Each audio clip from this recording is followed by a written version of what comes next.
ओम शांति। ओम शांति। ओम शांति। मेरे परम पिता परमात्मा शिव बाबा के मीठे लाडले बच्चे,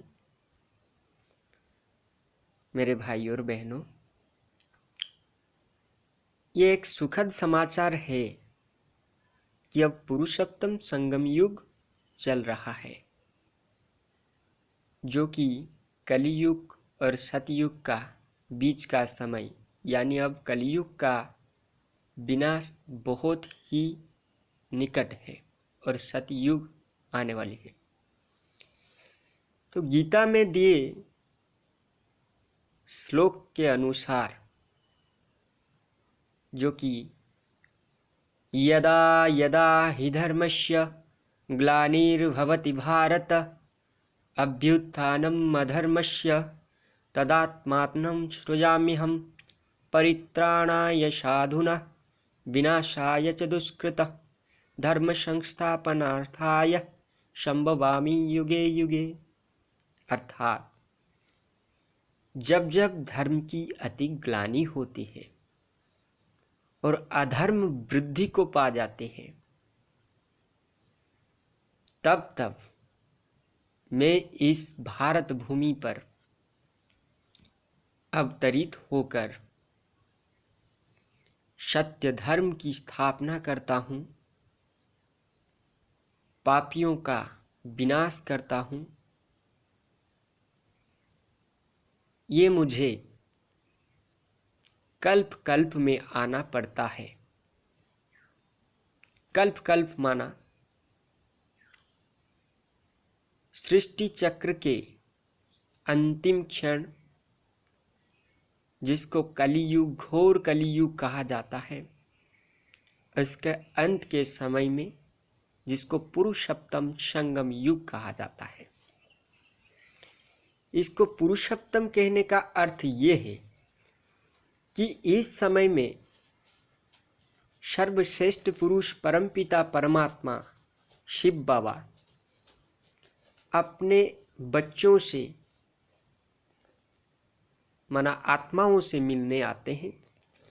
ये आत्मा और परमात्मा का मिलन का महाकुंभ है। ये अत्यंत सुखद और महत्वपूर्ण संवाद हर एक आत्मा के लिए। और परम पुरुष परमपिता परमात्मा ब्रह्मा के शरीर में आकर ये दिव्य गीता ज्ञान प्रदान कर रहे हैं कि हे आत्माओं, तुम इस पांच तत्व से बने शरीर नहीं हो। क्षिति आप तेज मरुत बम, क्षिति आप तेज मरुत व्यम से गढ़ा हुआ ये तुम्हारा शरीर एक पुतला है, और तुम आत्माएं चैतन्य सत्ता हो, मेरे बच्चे हो। तुम आत्मा अमर अजर अविनाशी हो। तुम्हें आग जला नहीं सकता, पानी गीला नहीं कर सकती, डुबा नहीं सकती, हवा उड़ा नहीं सकती, तलवार काट नहीं सकती, शस्त्र मार नहीं सकती। तुम अमर हो क्योंकि तुम मेरे ही बच्चे हो। भगवान गीता में जो ज्ञान देते हैं कि हे अर्जुन, अर्जुन माना कोई एक अर्जुन नहीं, जो ज्ञान का विधि पूर्वक निष्ठा पूर्वक अर्जन करते हैं, एकाग्रता के साथ भगवान के श्रीमत को ग्रहण करते हैं, पालन करते हैं, उनको अर्जुन कहा जाता है। तो भगवान कहते हैं, हे आत्मा रूपी अर्जुन, तुम शरीर नहीं आत्मा हो, देह नहीं देही हो, प्रकृति नहीं पुरुष हो, तन नहीं तनु हो। शरीर नहीं प्राण हो, रथ नहीं रथी हो, तो तुम आत्मा हो। इस शरीर रूपी वस्त्र को तुम पहनकर सृष्टि रूपी नाटक में अपने किरदार निभा रहे हो, जो कि गीता का बेहतरीन श्लोक वाशंसि जिन्नानि यथा विहाय नवानि गृह्णाति नरोद्ध पराणि तथा शरीराणि विहाय जीर्णा न्यन्नानि संजाति नवानि देहि। अर्थात तुम इस शरीर में रहकर शरीर रूपी वस्त्र को पहनकर, नर नारी रूपी वस्त्र को पहनकर सृष्टि रूपी नाटक में अपने किरदार निभा रहे हो। तुम शरीर नहीं, शरीर का मालिक हो। जैसे कई कपड़ा पहनते हो, वस्त्र पहनते हो तो कहते हो ये मेरा है, वैसे ही तुम खुद को तो ये नहीं कहते कि ये शरीर मैं हूं, मैं हाथ हूं, मैं कान हूं, मैं नाक हूं, ऐसे तो कभी नहीं कहते ना। तुम कहते हो कि ये मेरा हाथ है, ये मेरे शरीर है, ये मेरे पांव है, पैर है, ये मेरे सिर है। मैं सिर तो नहीं कहते हैं ना। इससे ये सिद्ध होता है जैसे मैं और मेरे के बीच अंतर है, वैसे ये शरीर और शरीर के माध्यम से मैं कहने वाला जो मालिक, इनके मध्य में अंतर है। जब कोई प्राण त्याग देता है, शरीर छोड़कर चला जाता है, शरीर तो भले ही वहां ही पड़ा रहता है, लेकिन लोग क्या कहते हैं? कहते हैं वो चल वैसे।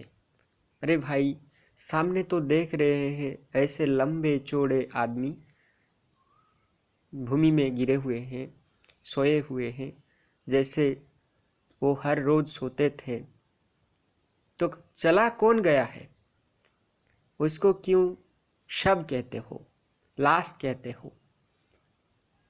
क्योंकि उस शरीर को चलाने वाला चैतन्य शक्ति आत्मा नहीं, और आत्मा भगवान का संतान। इसीलिए जब वो शरीर से निकल जाता है तो कोई उस शरीर को लाश कहते हैं, सब कहते हैं, भिन्न भिन्न शब्दों में, भाषाओं में वर्णन करते हैं। उसको छूते नहीं। छूने से नहाना पड़ता है, स्नान करना पड़ता है, क्योंकि उसको क्या माना जाता है? अस्पर्श्य वस्तु माना जाता है कि उसको छूने से स्नान करना पड़ेगा, क्योंकि आत्मा जो परमात्मा का सत्ता है वहां नहीं। तो कहने का भावार्थ है, हम सब उस परमपिता परमात्मा शिव बाबा की संतान हैं। वो हर एक आत्माओं का पिता है। कहते भी है ना, हिंदू मुस्लिम सिख ईसाई आपस में हम भाई भाई। तो भाई भाई कैसे हुए? हर एक का जो लौकिक माँ बाप तो अलग अलग होते हैं ना। तो भगवान सबका माँ बाप कैसे हो सकता है? क्योंकि हमारा वास्तव स्वरूप है आत्मा। हम सब आत्माएं हैं, हम सब परम धाम से आए हैं। गीता में श्लोक है जो भगवान उनके निवास स्थल बताते हैं, न तत् भाषयते सूर्यो न शशांक न पावक जत गत्वा न निवर्तन्ते तद्धाम परमम मम। अर्थात जहां सूर्य की किरणें नहीं पड़ते, जहां बिजली की गर्जन नहीं सुनते, जहां कोई शरीर में जा नहीं सकता, और जो आत्मा वहां चली जाती है वो वापस इस कलियुगी तमो प्रधान दुनिया में लौट नहीं आता, जिसको मुक्ति कहा जाता है, तो वो है परम धाम, शिवपुरी, परलोक आदि आदि नामों से हम उनको जानते हैं। तो अब भगवान आकर ज्ञान सुना रहे हैं, जगा रहे हैं कि जागो, खुद अपने को आत्मा अनुभव करो। जैसे कोई घर में सोए रहते हैं तो उनको जगाना पड़ता है कि अभी उठ जाओ, सुबह हो गई, अब अपने कर्म पथ पर चलना है। तो वैसे ही भगवान आकर जगा रहे हैं कि हे मेरे लाडले प्यारे मीठे बच्चे, तुम सब आत्मा हो। शरीर में रहकर तुम अनुभव करो कि दो भ्रुकुटी के बीच में तुम चमकते हुए चैतन्य सितारा हो, और मुझ परमपिता परमात्मा को याद करो, मीठे वतन परमधाम को याद करो, और स्वचिंतन करो, आत्मचिंतन करो, आत्म जागृति करो, क्योंकि स्व परिवर्तन से विश्व परिवर्तन संभव होगा। और अभी समय नहीं है, समय बड़ी तीव्र गति से जा रही है, और समय किसी के लिए भी रुकने वाला नहीं, ये समय का सिद्धांत है। अब पुरुषोत्तम संगम युग चल रहा है। ब्राह्मण जीवन में बहुत सारे धारणाएं करना पड़ता है, करना भी चाहिए, क्योंकि यहाँ का संस्कार जो हमारे आत्मा में रिकॉर्ड होगा, वही सब संस्कार हम लेकर जाएंगे। और हमारा पुरुषार्थ के अनुसार जब हम फिर से जन्म लेंगे, वही सब संस्कार प्रस्फुटित हो जाएगा। और भगवान तो हमें परम पद दिला रहे हैं, सतयुग त्रेतायुग के राजा महाराजा का पद प्रदान कर रहे हैं। तो क्यों भला हम अलबेलेपन में, अज्ञान की निद्रा में सोकर दास दासी का पद लें? क्यों नहीं राजा महाराजा का पद नहीं लिया जाए? इसके लिए तो कुछ खर्च नहीं करना पड़ता है, सिर्फ आत्मचिंतन, परमात्मा चिंतन और विश्व कल्याण का सेवा। वैसे भी देखा जाए तो मानव जीवन में जन्म से लेकर मृत्यु तक हम समाज के लिए, विश्व के लिए क्या करते हैं? पशुओं भांति जन्म लेकर कुछ थोड़ा बहुत ज्ञान लाभ करके एक दो जीव का जन्मदान देकर फिर से शरीर छोड़ देने से क्या हो जाएगा? जीवन का असलियत को पहचानना होगा। इतने सारे आत्माएं सारे विश्व में थे, तो भगवान आपको लिए, आपकी यहाँ किस लिए भेजा है? ये सोचने की बात है कि इतने सारे आत्माएं यहाँ मौजूद है, फिर भी भगवान आपको किस लिए यहाँ भेजा है? आपके जन्म के पीछे का रहस्य, भगवान का उद्देश्य क्या है? What is the mystery of your birth? ये आपको समझना है। तो अभी हमको ज्ञान, योग, धारणा और सेवा में 4 सब्जेक्ट में फुल मार्क लेना है। और इसके बदले हमको उस परम शांति का अनुभव तो यहाँ होती ही है, हर पल भगवान का साथ का अनुभव होती ही है। और हम भविष्य 21 जन्म का सुंदर सुखमय जीवन भी पाएंगे। और एक चीज जो कि भगवान हमें बार बार सुना रहे हैं कि अमृत बेला एक पावन बेला है, उस पावन बेला को कभी मत गवाओ,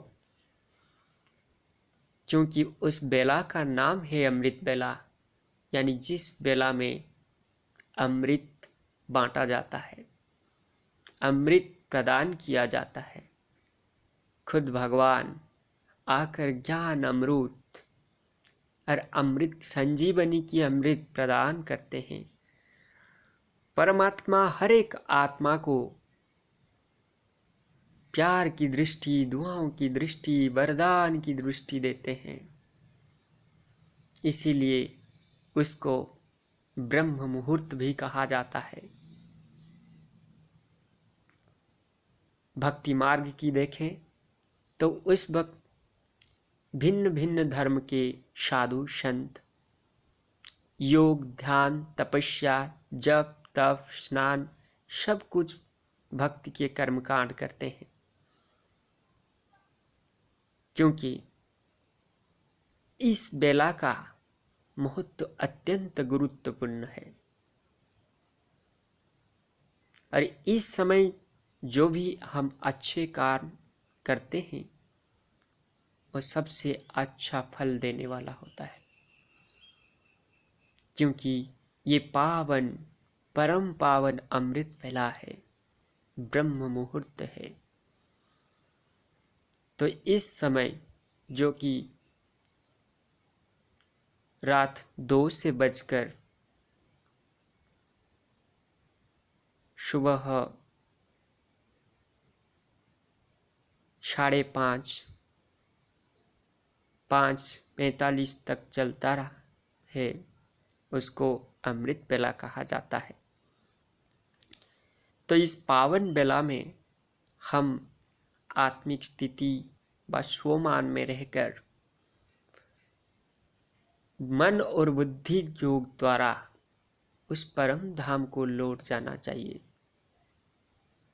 परम शांति का अनुभव, भगवान का साथ अनुभव करना चाहिए। बीज रूप स्थिति में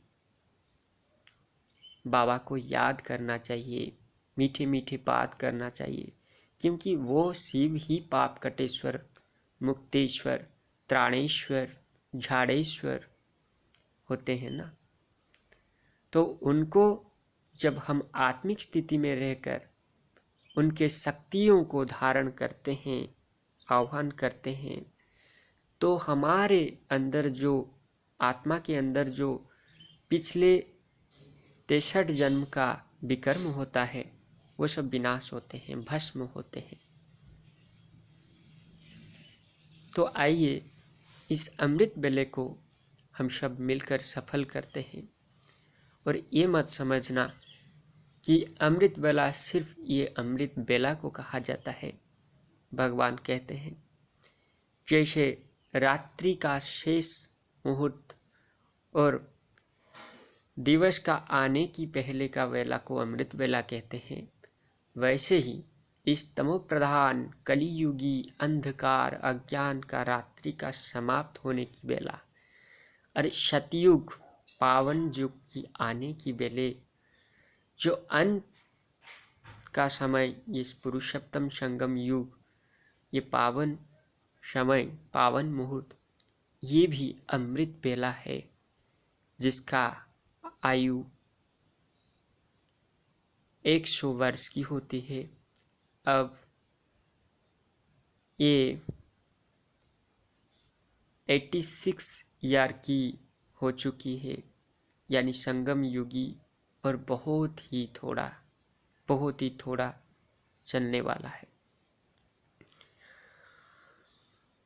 तो आइए हम इस पावन समय को सफल करें, अपने मन भावना, चिंतन, संकल्प, वचन, कर्म सब कुछ विश्व हित, जगत हित के लिए लगाएं। हमारे चिंतन, हमारे वचन, हमारे संकल्प पर चिंतन नहीं, बल्कि प्रभु चिंतन हो, आत्मचिंतन हो, आत्म जागृति की ओर हो। सारे विश्व को ये ज्ञान की तीसरे नेत्र देने वाले परमपिता परमात्मा का ज्ञान सबको सुनाएं। उस ज्ञान को अपने जीवन में लगाकर अपने जीवन को सफल करें। दूसरों को ज्ञान में चलने का सहारा दें, खुद कमल पुष्प बने। संसार में रहते हुए 5 विकारों से परे कमल फूल समान रहें और दूसरों को बनने में भी मदद करें। दूसरों को सुनाएं कि भगवान अब धरती पर आ चुके हैं, अब समय नहीं है। ये बहुत ही अंत समय का अंतिम पल है। इसके बाद और समय कुछ भी नहीं मिलेगा, कुछ करने को, कुछ सोचने को। सिर्फ मौत ही मत खड़ा है। अब तो विश्व भर में युद्ध की जो विभीषिकाएं दिखा जा रहा है, प्राकृतिक विपर्यय आ रहे हैं, भिन्न भिन्न रोग जो कि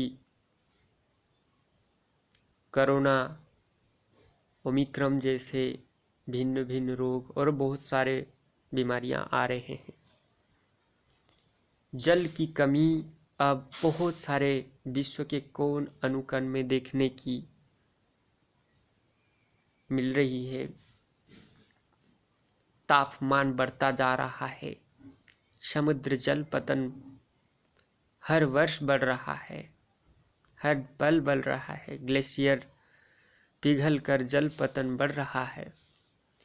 भिन्न भिन्न जीव जंतु, प्राणी, पक्षी लोप हो गए हैं। तो इन सब को देखते हुए अनुमान लगाओ कि ये पावन बेला जो संगम युग चल रहा है, ये बेला जैसे दीपक मुझने की पहले जो दब कर जल उठी है, वैसी ही बेला समझ लो। तो ये ज़्यादा समय नहीं है, तो हमें पुरुषार्थ की राहों पर तेज कदम चलना होगा, तेज कदम बढ़ना होगा। तो ये था आत्मज्ञान कि खुद को पहचानो और पुरुषार्थ की राहों में तीव्रता लाओ। अमृत बेले को मत गवाओ। इसके बाद के वीडियो में अमृत बेला के विषय में, उसका महत्वपूर्णता के विषय में डिटेल्स बात करेंगे। तो अब एक ही काम, सर्वधर्मान् परित्यज्य मामेकं शरणं व्रज अहं त्वा सर्वपापेभ्यो मोक्षयिष्यामि मा शुचि। अर्थात शरीर की सर्व धर्म को छोड़कर परमपिता परमात्मा को याद करो। वो ही तुमको मुक्ति, जीवन मुक्ति प्रदान करने वाले हैं, प्रदान करते हैं, सारे पापों का भस्म करते हैं, परम शांति, मुक्ति, सद्गति देने वाले हैं।